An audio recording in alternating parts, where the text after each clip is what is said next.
Whether it's a dog leading the blind, Everything will be fine. or an owl befriending a young boy, animals are always there for us. Throughout this video, we'll show you all kinds of ways animals help people, like this monkey who provides a helping hand for the handicapped. A very sick boy was granted one wish. You'll learn why he chose to spend time with some of his favorite creatures.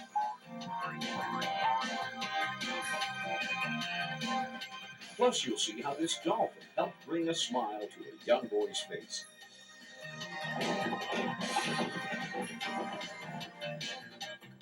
And you'll meet the horses, which are giving some people hope for the future. You'll find all this and more as Wild About Animals presents Animals to the Rescue.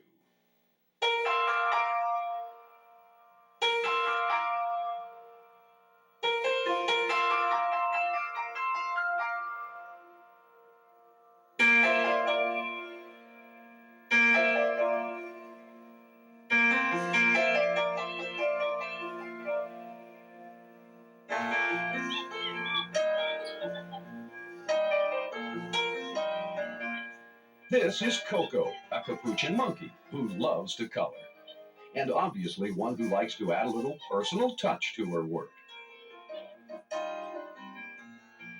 Coco is one of 15 monkeys presently being trained by Judy Zazula, the executive director of a Boston-based program called Helping Hands. At Helping Hands, we train capuchin monkeys to help people who are severely disabled, either from an accident or a disease that makes it impossible for them to use their hands. So the monkeys will help them with everyday activities like getting something to eat or drink, cooking in a microwave, doing video cassettes, audio cassettes, compact discs, helping them with computer work, and even some things that you don't think are pretty significant, like maybe scratching an itch, which is pretty annoying if you can imagine having an itch and not being able to reach it.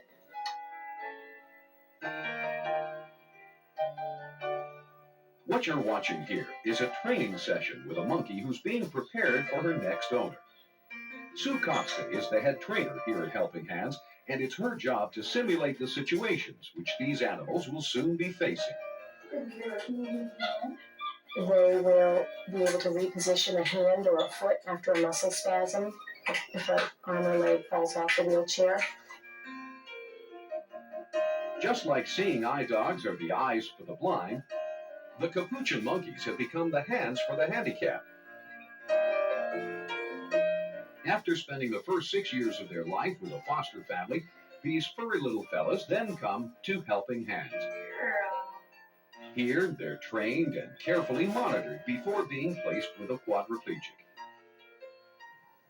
Henrietta is a 17-year-old trained capuchin monkey who has lived with me for 3 years. Here you see her getting a reward of juice from the dispenser on my wheelchair, which I operate from a chin control. In 1971, Sue Strong of New York City was in an automobile accident, which left her paralyzed from the neck down. Life's everyday freedoms seemed lost to her forever. That is, until Henrietta came along. Before, if I dropped the mouth stick, it meant the end of my reading. Now Henry retrieves the mouth stick, and I can continue my activities. If an attendant is away for any length of time, Henry is always here to turn on the lights. I no longer have to sit in the dark. Not only does Henrietta perform the physical needs for Sue, but she has also become a companion for her, a lifetime friend. I'd say psychologically, Henry does something very important for me. She has brought me out of myself because she gives me something to think about besides my own care. So, for people like Sue Strong and the many other participants in this program, life has become a bit brighter, all because of this little bundle of energy called the capuchin monkey. For somebody who is an animal lover, who needs this kind of help, but also is very lonely, that's one of the big big meanings that these monkeys have to people.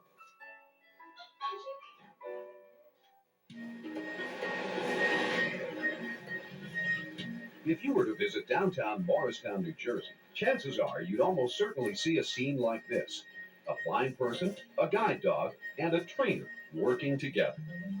That's because Morristown is where the Seeing Eye School is located. For the blind students here, this school provides a service that matches them with guide dogs. For 4 weeks, each student and dog learns how to work as one. When they complete their training, they'll become inseparable for years to come. The dog is with that person 24 hours a day. That person is feeding and grooming and taking that dog out for a walk. The dog is working hard with the master, and it's an extremely close relationship, and it just is a beautiful partnership. One of the graduates of the Seeing Eye is Michelle Drolet, who chose using a guide dog over the more commonly used white cane. I've always been a very independent person, and as I got into college, I found that I was losing more of my vision, and I wanted to maintain that same type of independence. And with a dog, once I got used to it, initially it takes guts to come here and learn to trust a dog. And intellectually, you know that it's safe, but you've got to believe in it emotionally, and that takes a lot of time. And in fact, once you leave here, it takes a good year before you really work as a team. The idea for the Seeing Eye School was first conceived by Dorothy Harrison Eustace, a dog breeder who, when visiting Switzerland in the 1920s, saw German shepherds being trained as guides for blinded veterans of World War I. She was so impressed, she wrote an article about it for the Saturday Evening Post. The title of the article was The Seeing Eye. When the article reached Morris Frank, a young blind man in Tennessee, he wrote to Dorothy, requesting that she help train him and others as well. Dorothy was moved by his request and trained a dog for him. The dog's name was Buddy, and for the next 10 years, Morris and Buddy toured the United States, demonstrating the effectiveness of a guide dog. In 1929, Dorothy established the Seeing Eye in America, and over the years, this pioneering dog guide school has graduated over 6,000 students. Today, less than 2% of the blind population uses a guide dog. A dog guide may be right for me, but it may not be right for other people, even though they're motivated and want to maintain independence. You can achieve that through using a white cane also. But I think the advantage of having a dog is that you have a companion.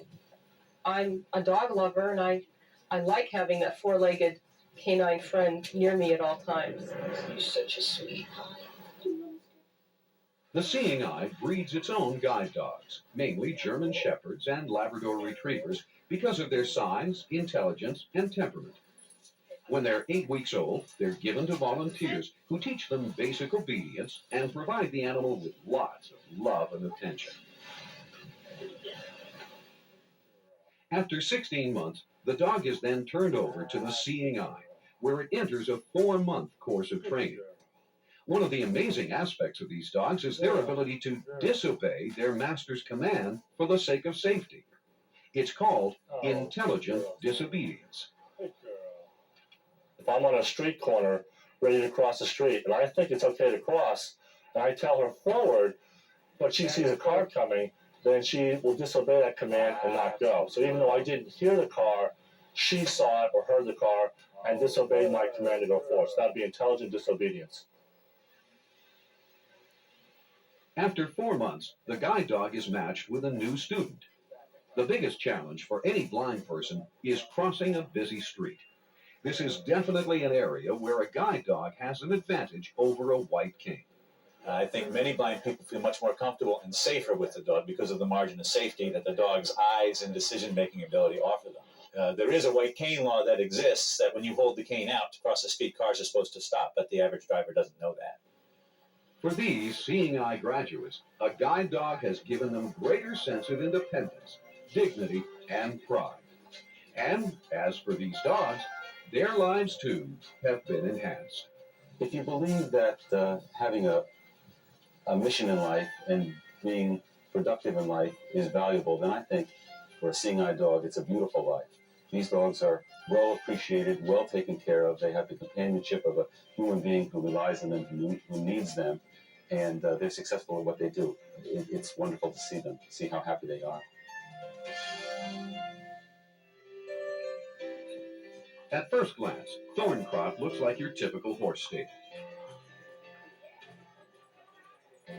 Riders of all ages climb into the saddle, either to train or just to enjoy the view.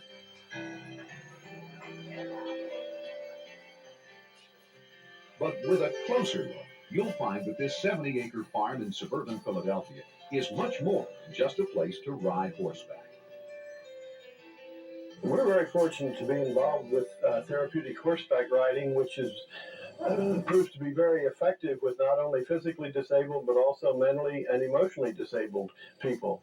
Now we have about 150 handicap riders a week, and we have also about that many or a few more, about 175 riders a week who are not disabled. And we think it's a wonderful opportunity not only for the so-called normal people to see how some people with disabilities act, but also it's a wonderful chance for disabled people to be in the real world, to be accepted just as normal people.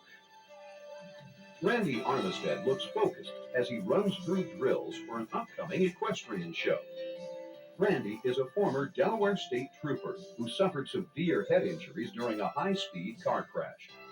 But with therapeutic horseback riding, his life has become a little less of a struggle.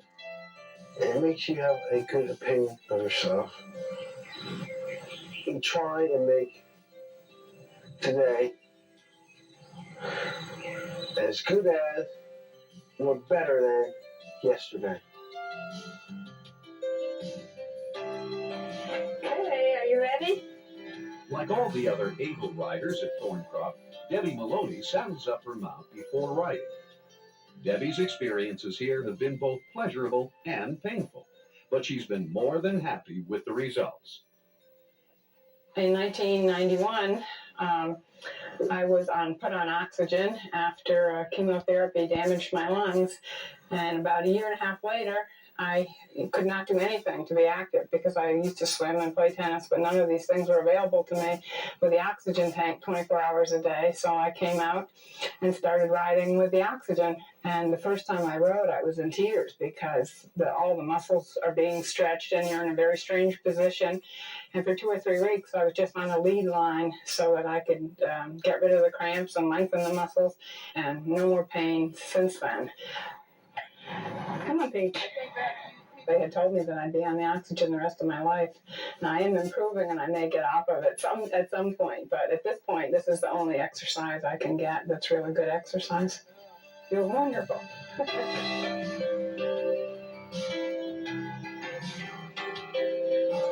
lot of movement all the way up your back. Terry Long, a physical therapist at nearby Bryn Mawr Rehab, has been working with the riders at Thorncroft for 6 years, and she's still amazed at what she sees.